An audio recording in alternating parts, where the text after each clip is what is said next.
That pulled backward feeling is not random. It is social gravity. And it shows up the moment you step back into the old role they expect from you. If your siblings only feel comfortable when you are predictable, your growth will feel like a threat to the group. Picture a quick visit at your parents' place. You walk in calm. You say no to a second drink. You mention you have an early morning. Someone smirks and says, "Look who is disciplined now." Another one adds, "You have changed. You are so cold." The room gets a little quiet, and you can feel the pressure to laugh. Explain, and become the old version again, just to make it less awkward. Here is the plan. You will hear 8 warning signs that your siblings are quietly sabotaging your growth, and the Stoic moves that protect your mental garden without turning family into a war. You will leave with a 1-sentence script for each situation, plus a 7-day sovereignty experiment you can track. Tiny rule. If I feel pulled backward, I pause before I perform. That gravity you felt is real, and it pulls hardest on familiar ground. The way out is not a bigger argument. It is a better fence. Think of your mind as a garden. Your values are the soil. Your attention is the water. Your boundaries are the fence that keeps the garden from getting trampled. Some people benefit when you are scattered and reactive, because the old version of you was easier to predict and easier to steer. That can be painful to notice, especially when it is family, because it feels petty to protect yourself from people you are supposed to love. Stoicism does not ask you to hate them. It asks you to stop handing them the keys. Here is a simple protocol gate. Climate. Cultivation. Gate is who gets access. Climate is what conversations you allow. Cultivation is what you practice daily. And underneath all of it is the same foundation. The dichotomy of control and your inner citadel. Sign number 1, they mourn the old you. They are mourning the old you. The version that was easier to predict and easier to steer. When you stop playing that role, the room can get weird fast. And they call the discomfort your personality. Picture a quick coffee run after a family errand. You order. You keep it simple. You do not overshare. Your sibling leans in and says, "You have changed. You are so cold now." You stay calm and say, "I am just focused." They do not let it land. They tilt their head and add, "No. You think you are better than everyone." It is not a question. It is a rope, trying to pull you back into apologizing for your growth. Here is the Stoic translation. They are not describing your character. They are describing the loss of access. The old you was easier to manage. So the new you gets labeled as distant. Use one clean line and do not decorate it. I am not cold. I am consistent, and I am keeping it that way. Then let the silence do its job, even if it feels awkward. After the interaction, rate 1 to 5 how pressured you felt to perform the old you. If they cannot control you directly, they will switch tactics and disguise fear as concern. Sign number 2. They disguise fear as concern. Fear dressed as concern sounds polite, which is why it slips past your guard. It is not an attack. It is a soft pullback toward the version of you that stays scattered. Picture a phone call on a weekday night. You mention you are cutting back on distractions and you are sticking to a routine. Your sibling laughs a little and says, "Do not take life so seriously. Relax." You keep your voice even and say, "I am building momentum." They do not argue the plan. They argue your nervous system. You are going to burn out. Be realistic. And suddenly, you are defending your pace like you are on trial. Here is the Stoic translation. Concern can be fear in a friendly costume. Fear that your stability highlights their instability. And fear that your new standards will make their old habits look louder. Keep it clean and short. I appreciate the concern. I am choosing what supports my direction. Then stop talking. Let the silence be awkward if it needs to be, because over-explaining is the doorway back into chaos. Run a quick climate check after you hang up. Did the conversation leave you clearer or foggier? Clear is +1. Fog is -1. Next, they will use your own history as a leash. Sign number 3, they use history as gravity. History as a leash is subtle because it arrives as a joke. It sounds harmless, but it is designed to drag your present back into an old verdict. Picture a family get-together where everyone is hovering around the kitchen island. You mention a new role, a new routine, something you are proud of. Your sibling laughs and says, "Remember when you quit that job after 2 months?" Someone else chuckles, not even to be mean, just to keep the old story alive.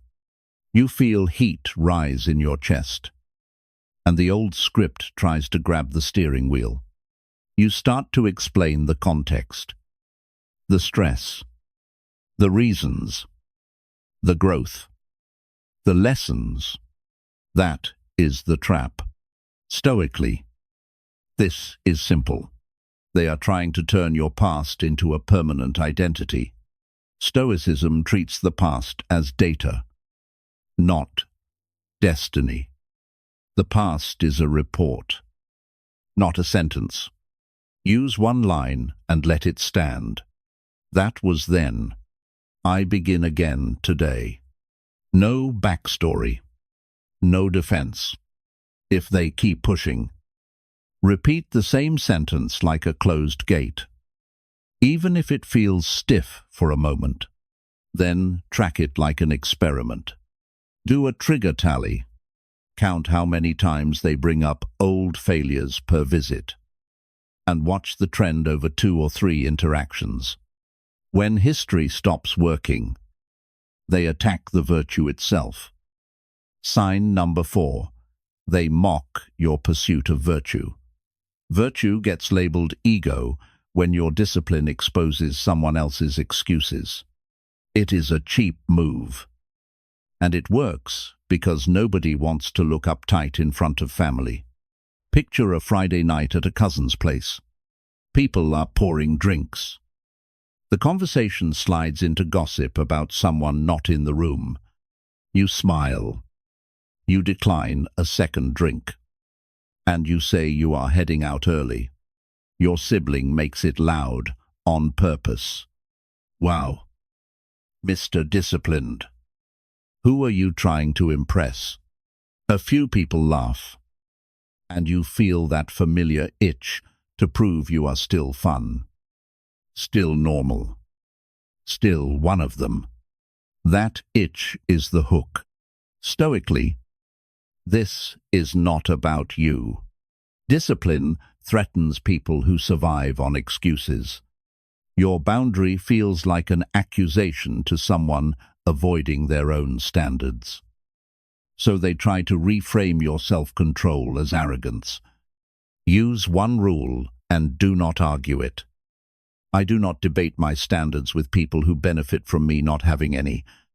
Then return to calm behavior. Not a speech. The awkwardness passes faster than you think. Afterward, write one note. Did you keep the boundary without explaining? Yes or no?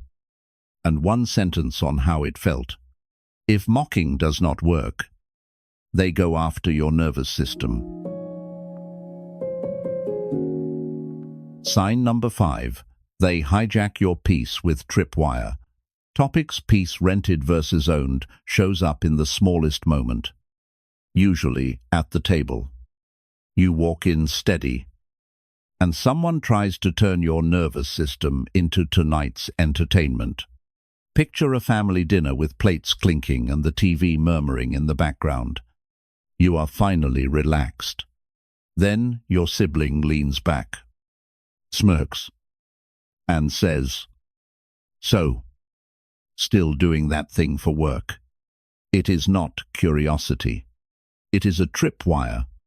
You feel everyone's eyes slide toward you, waiting for the old reaction, the defensiveness, the speech, the blow-up. That split second is the whole game. Stoically, they are not trying to understand you. They are trying to control the room by controlling your emotional output. If they can make you react, they get to label you, dismiss you, and keep you in the role that benefits them. Your move is simple and boring on purpose. Not discussing that tonight. Then redirect. How is your week been? Say it once, calmly, and let the silence sit there. It may feel awkward, but that awkwardness is the fence going up. Afterward, run the rental test. If your mood changed because of their words, mark peace rented. If you stayed steady, mark peace owned. Next is the guilt lever, the oldest family currency. Sign number 6. They rely on shared guilt. Guilt is not love, even when it is delivered with a soft voice and a familiar story. After you stop renting out your peace, they often reach for the oldest family currency, obligation. Picture a text that lands right as you are about to start your evening routine. It says, "After everything we have been through, you are really going to say no." The words are short, but the weight is heavy. You feel the old reflex kick in. Comply. Rescue. Over-explain. You start drafting a paragraph to prove you are still a good person, still loyal, still safe to be around. Stoically, loyalty is not self-erasure. Compassion does not require self-sabotage. You are not obligated to carry someone who refuses to walk. And you do not have to buy peace with your time, attention, or money. Use one calm sentence and stop. I love you, and I am not available for that. No defense. No counteroffer. Let the discomfort sit where it belongs. Then track your guilt-to-action ratio for 7 days. Count how many guilt statements led to you changing your plan. Your goal is simple. That number goes down. When guilt fails, they choose a darker tactic. Committed misunderstanding. Sign number 7. They are committed to misunderstanding you. No courtroom energy starts as a decision you make before you even touch the keyboard. When guilt stops working, some siblings switch to a strategy where they cannot be convinced. Because the point is not truth. It is control. Picture a group chat on a Tuesday afternoon. You share a small win. You set a boundary. Something simple like, "I am not doing weekend favors for a while. I am locked in on a project." Within seconds, a reply pops up. "So you think you are too good for us now?" Your thumbs hover. You start typing a long explanation. You want to clarify your tone, your intentions, your schedule, your love for the family. Then you pause, because you recognize the pattern. The more you explain, the more you hand them the microphone. Stoically, explanation is sometimes a negotiation attempt. If they refuse to see you, words will not fix it. Only consistent behavior will. So you adopt one rule and stick to it. No courtroom energy. I do not argue for my growth. Keep your response short or do not respond at all. And let that feel awkward if it needs to. Track an explanation fast. Count how many times you wrote or said more than 2 sentences, defending your choices. Your goal is 0. The final sign is sneaky because it looks like closeness, but it steals your time and purpose. Sign number 8. They outsource their decisions to you. Stop managing their life.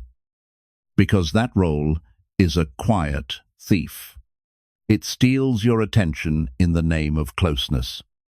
And then you pay for the outcome. Picture a call that starts with urgency and ends with blame. Your sibling says, "What should I do? Which job? Which relationship? Tell me what to choose." You ask a few questions. You think it through. You give a clear recommendation. They say, "Yeah, maybe." And 2 weeks later, they do the opposite. When it blows up, you get the follow-up message, "I should not have listened to you," or "You never support me." Stoically, this is a trap disguised as teamwork. It keeps you in a player-manager role so you cannot fully invest in your own moral purpose. Your attention becomes their free labor, and your inner garden stays underwatered. Your line has to be calm and final. I trust you to decide. I am not taking ownership of that. If they push, repeat the same sentence. Let it feel awkward. That awkwardness is you stepping out of the role.